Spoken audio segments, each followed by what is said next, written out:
Caivano, muito obrigado por nos atender. Para a gente começar nossa conversa, nessa semana repercutiu a notícia do empresário que faleceu na cadeia, faleceu detido, antes de ter a oportunidade de ter seu processo julgado, seu processo, claro, ligado ao 8 de janeiro. Então, para a gente abrir a conversa, eu gostaria de saber como você recebeu essa notícia que tem repercutido ao longo da semana. Muito obrigado pela oportunidade, Marcos. Tenho muito a agradecer. Como eu te disse nos bastidores, é uma oportunidade da gente fazer com que essa história não seja esquecida, né? Porque quando ela se arrasta por muito tempo, ela tende ao esquecimento. E, infelizmente, para que não fosse esquecida, teve essa ocorrência trágica. Ocorreu aqui no Brasil, no dia que é um feriado, né? Chamado Feriado de Consciência Negra, ou da Consciência Negra, em homenagem aos escravos que morreram, que pereceram, um período nefasto da história brasileira, que foi um dos últimos países a abolir a escravidão. Um negro, né, um empresário negro, que foi tratado indignamente. Então, a minha reação, quando eu soube, em virtude de todo o conhecimento que eu tenho desse período histórico que a gente está vivendo, eu estou aqui em Brasília desde fevereiro, né, praticamente todas as semanas, as minhas próprias expensas e com doações das pessoas que acompanham os meus canais. Larguei a minha vida, a minha família, meu trabalho, para me dedicar a essa causa. E a gente está trabalhando, se Deus quiser, para aprovação um quanto antes de uma anistia para todas essas pessoas. Mas que não vai mais, infelizmente, atingir o Clériston Pereira da Cunha. Foi esse empresário aqui de Brasília, oriundo da Bahia, mas que trabalhava, estava radicado aqui em Brasília, na capital federal, e que no dia 8, estava trabalhando até às 16 horas. Marcos, o advogado dele, o doutor Bruno Azevedo, apresentou essas provas, vídeo, recorte do vídeo da câmera de circuito fechado da loja que ele possuía aqui em Brasília, demonstrando que ele saiu de lá depois das 16 horas, portanto, depois que tudo aquilo aconteceu. E aí, quando ele chegou na Praça dos Três Poderes, existiam helicópteros jogando bomba, o que era vedado até bem pouco tempo atrás aqui no Brasil por uma portaria de acordo entre a Defensoria Pública da União, o Ministério dos Direitos Humanos e o Executivo. Foi assinado em 2019, para você ter uma ideia, e teve vigência até final de 2022. Quando eu busquei esse documento, que eu tinha conhecimento, ele não está mais no rol de documentos do Ministério dos Direitos Humanos. Isso eu relato no meu livro, né, 8 de janeiro, a história não contada. E para se abrigar dessas bombas que eram lançadas pelos helicópteros, ele foi se abrigar dentro do prédio do Congresso. E, infelizmente, lá ele foi preso por volta das 17 horas, 17 e pouco. Então, perceba que mal deu tempo dele chegar. Ele chegou e entendeu que a única forma dele se proteger ali do que ele estava vendo, do que estava correndo risco, era o Palácio do Congresso aqui, né, um dos prédios públicos de Brasília, dos Três Poderes, e acabou sendo preso. Eu só poderia receber com indignação essa notícia e com um imenso pesar, uma imensa tristeza, porque, infelizmente, a minha missão não conseguiu salvar o Clériston e nem o Antônio Marques, que depois eu falo mais para você, Marcos. E, Caivano, talvez algumas pessoas estejam mais familiarizadas com o caso, outras menos, mas muitas pessoas não diretamente envolvidas com os atos de vandalismo do dia 8 de janeiro foram indiscriminadamente detidas. Desde então, muitas delas seguem detidas, aparentemente sem o devido processo legal. Então, você que é jurista, que tem esse background, que esteve envolvido na defesa de casos ligados ao 8 de janeiro, pode explicar, reiterar para o público, até para a gente situar a questão juridicamente, da perspectiva legal, por que essas detenções, por que toda essa situação seria ilegítima? Por favor. Sem a menor sombra de dúvidas. Marcos, é uma excelente pergunta, porque vou te retratar, tentar resumida e sucintamente, para te dizer o seguinte: o ordenamento jurídico brasileiro, tanto o Código de Processo Penal, quanto o nosso próprio Código Penal, mas principalmente a Constituição Federal, tem como premissa fundamental, ou seja, aquilo que a gente pode estar tudo explodindo, mas a gente vai seguir aquela regra, é a regra da liberdade. O que isso quer dizer na prática criminal? Quer dizer que é o Estado que tem que provar que aquele indivíduo cometeu algum tipo de crime, algum tipo de delito. Ou seja, traduzindo em miúdos aqui, aquela frase célebre que só é declarado culpado alguém depois do trânsito em julgado de sentença penal condenatória. Se isso é a regra na nossa Constituição, e em virtude disso o próprio STF garantiu a liberdade às pessoas até que tivesse a condenação transitada em julgada em segunda instância, já demonstra que a prisão dessas pessoas, ainda que preventivamente para averiguação, é ilegal, é inconstitucional. E aí eu vou colocar os outros detalhes para você saber e para poder reverberar isso aí fora. Primeiro, o delegado, através do nosso Código de Processo Penal, é a primeira autoridade a fazer um julgamento prévio, um julgamento de valor dos acontecimentos.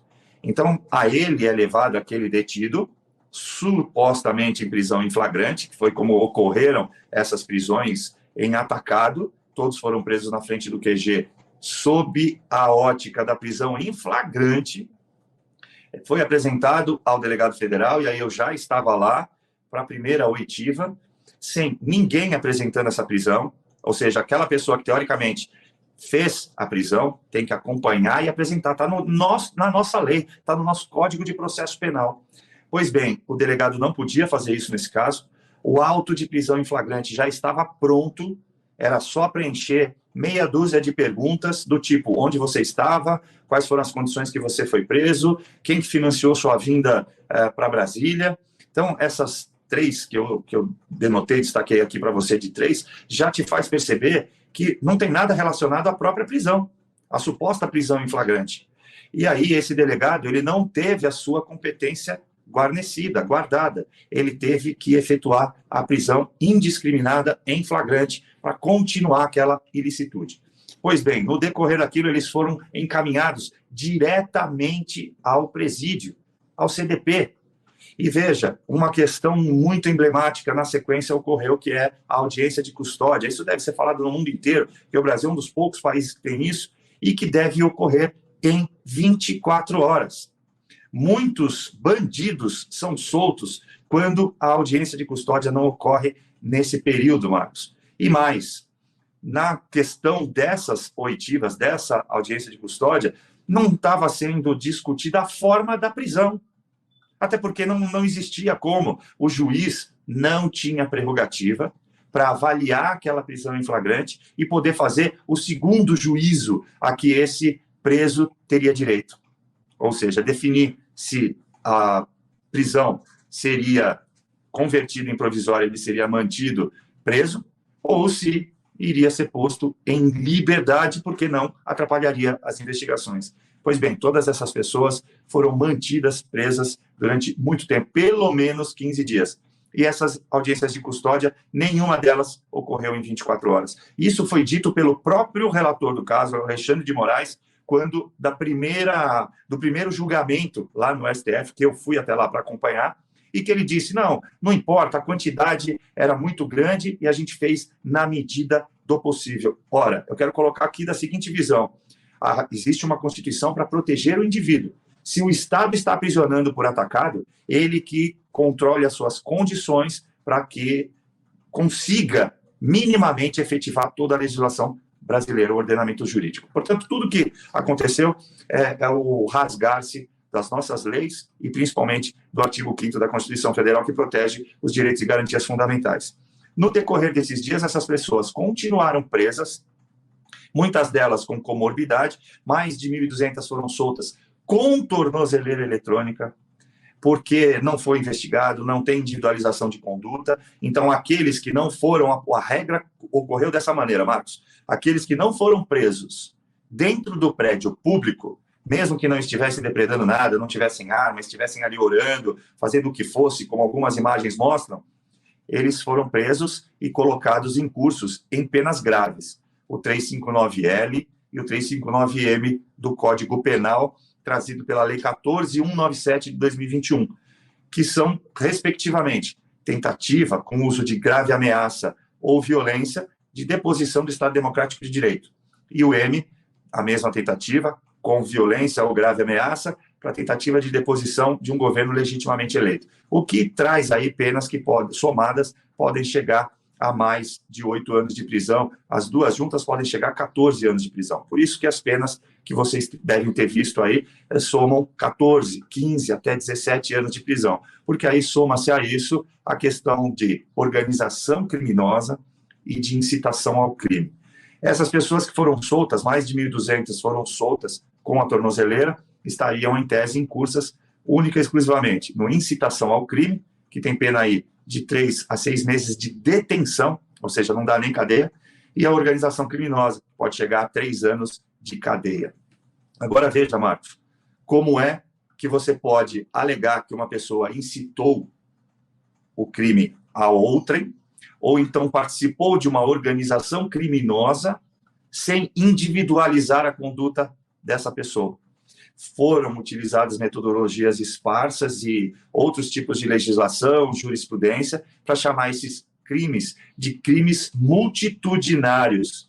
Grosseiramente falando, crime de multidão. Então, é como se eu e você, mais pessoas, participássemos aí de torcidas, e aí, em virtude de alguém cometer algum ato criminoso, como lançar um objeto no campo, todos nós fôssemos condenados pela justiça, em virtude dessa pessoa.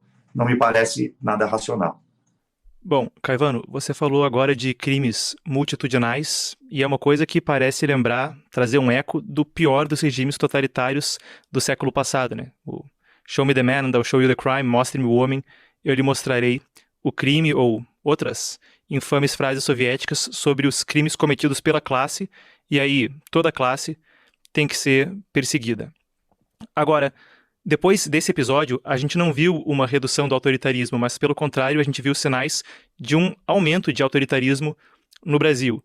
E, claro, possivelmente isso já estava agendado com antecedência, não foi por causa disso, mas fato é que no dia do velório do Clériston, no dia do velório do empresário, o presidente Lula condecorou o ministro Alexandre de Moraes, claro, ligado a todo o caso do 8 de janeiro e a todo o processo do 8 de janeiro, o que traz talvez um signo, algum valor simbólico aí. Então, diante de tudo isso, quais são as suas preocupações em termos de falta de checks and balances, falta de freios e contrapesos no Brasil e na possibilidade de um autoritarismo crescente?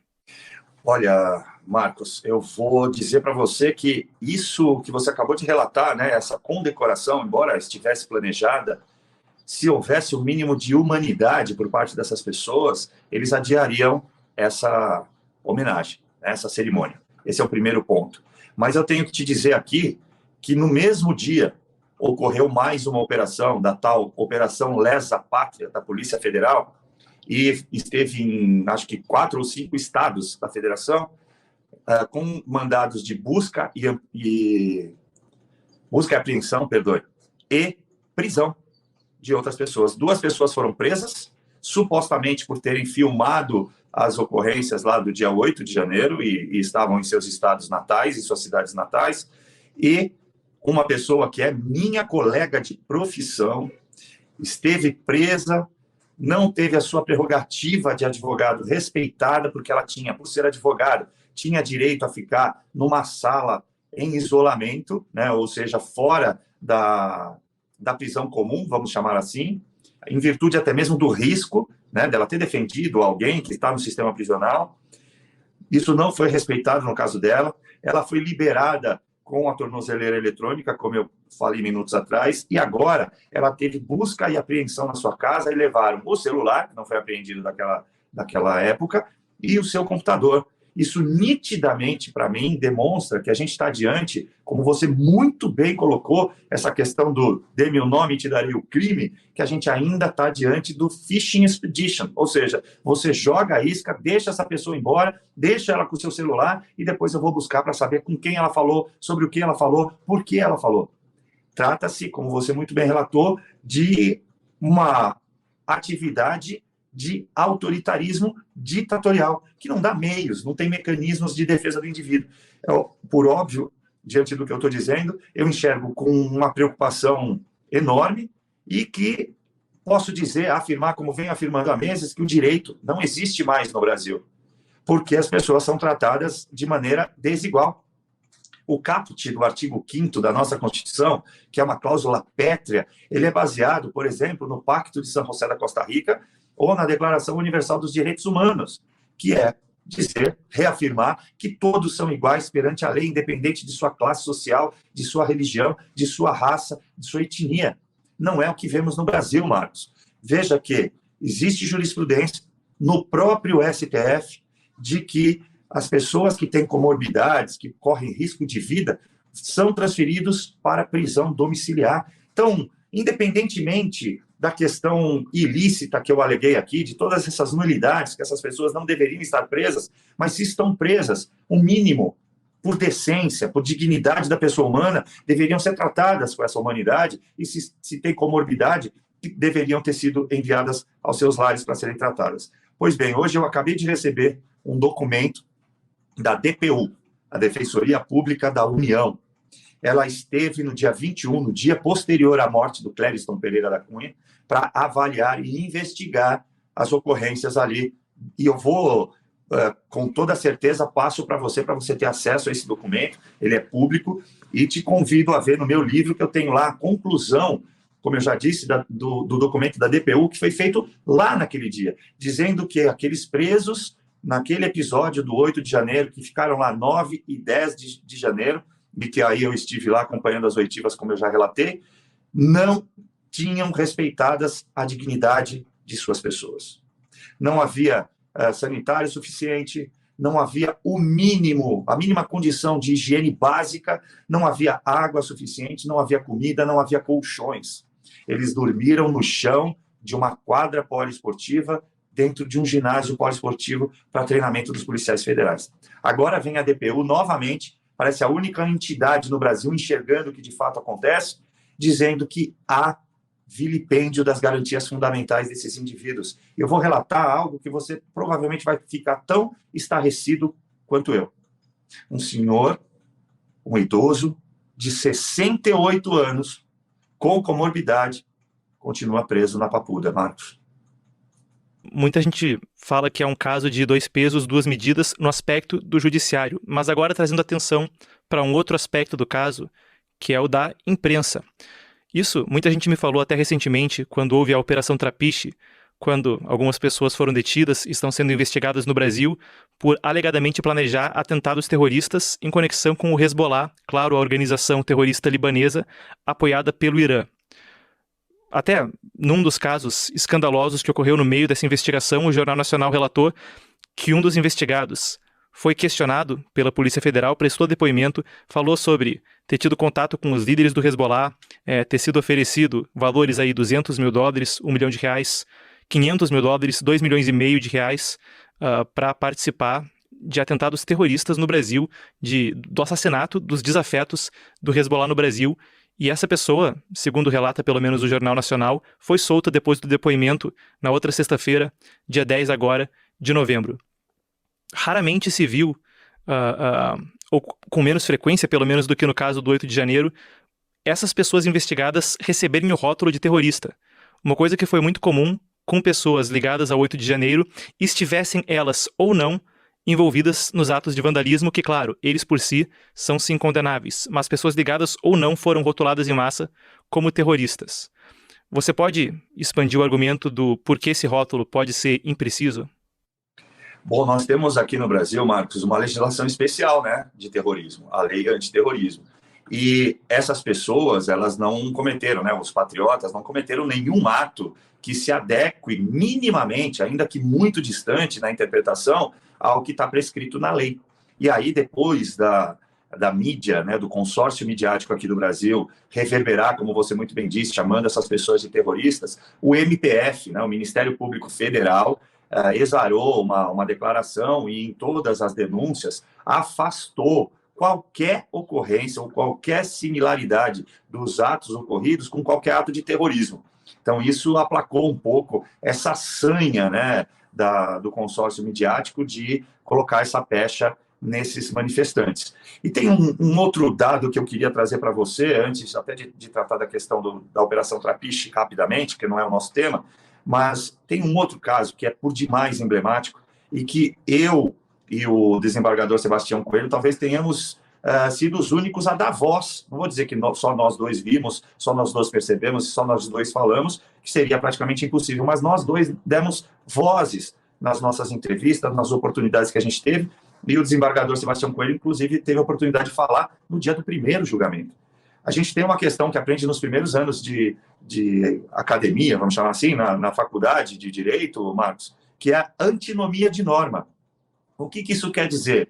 Que quando você tem uma norma, você não pode ter algo que a restrinja, porque senão você tem diante de você uma antinomia, algo que te permite e, posteriormente, algo que te proíbe de determinada conduta.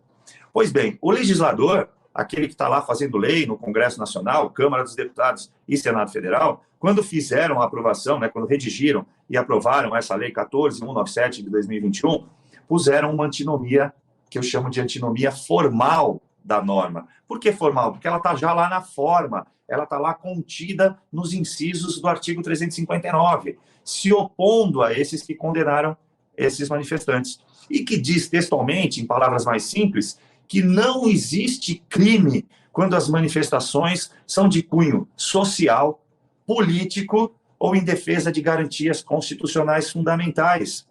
Pois bem, o que essas pessoas estavam fazendo lá? Elas estavam requerendo única e exclusivamente a verificação da transparência no sistema eleitoral brasileiro. Isso não pode ser entendido como crime, nem para essa lei 14.197, nem para qualquer outra no nosso ordenamento jurídico. E, inclusive, no artigo 5º da Constituição Federal, inciso 4º, é garantida a manifestação de pensamento, vedado o anonimato. Pois bem, se o Estado entendesse que algumas daquelas pessoas tinham cometido um abuso ao se manifestar e que estavam ali protegidas pelo fato de estarem ali não detectados nominalmente, basta, então, você fazer o seu trabalho e culpabilizar aquelas pessoas que você acredita que tenham ultrapassado os limites legais, proposto calúnia, difamação, injúria, outros tipos penais, que também são garantidos no ordenamento jurídico brasileiro. Mas o que a gente viu aqui foi o desacordo com o ordenamento jurídico, prender todo mundo indiscriminadamente, sem individualização das suas condutas e condenando na baciada, como, infelizmente, popularmente a gente chama aqui no Brasil, coisa que não pode acontecer em nenhum lugar do mundo. Quanto à Operação Trapiche, né, e essa pessoa que ficou presa, estava custodiado, me parece, não me debrucei sobre o caso, não tive, diante desses fatos que se somam aqui no Brasil e que eu abracei como causa da minha vida, eu não pude me debruçar em outras questões. Mais uma investigação prévia, me parece que ele continua custodiado, ele está tentando uma propositura aí de delação para entregar outras coisas, que é comum nesse caso, não sei se vai ter a sua prisão relaxada, mas na audiência de custódia ela foi transformada em prisão provisória. Então, ele está custodiado pelo Estado. O que não torna a questão dos nossos patriotas menos problemática e emblemática, porque eles continuaram presos, mesmo sendo inocentes, mesmo não tendo cometido nenhum tipo de crime, Marcos. E, para finalizar, eu sou um pouco prolixo, mas acho importante colocar isso, nesses dois artigos que eu te mencionei, 359L e 359M, que estão sendo utilizados para condenar essas pessoas a penas altíssimas, está lá na descrição, no caput do artigo, como a gente chama, uso de violência ou grave ameaça. Eu te pergunto, que violência ou grave ameaça pessoas portando bandeiras, terços e bíblias podem oferecer contra o Estado?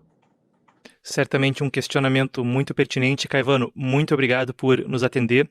São insights valiosos que você traz também para ajudar o público a ter um contraponto ao outro lado da informação. Muito obrigado novamente por nos atender. Foi um prazer te receber no programa. Mais uma vez, Marcos, sou eu que te agradeço a oportunidade, isso realmente não pode ser esquecido, e fica aqui a minha homenagem ao Clériston Pereira da Cunha, à sua família, que Deus conforte o coração de todos.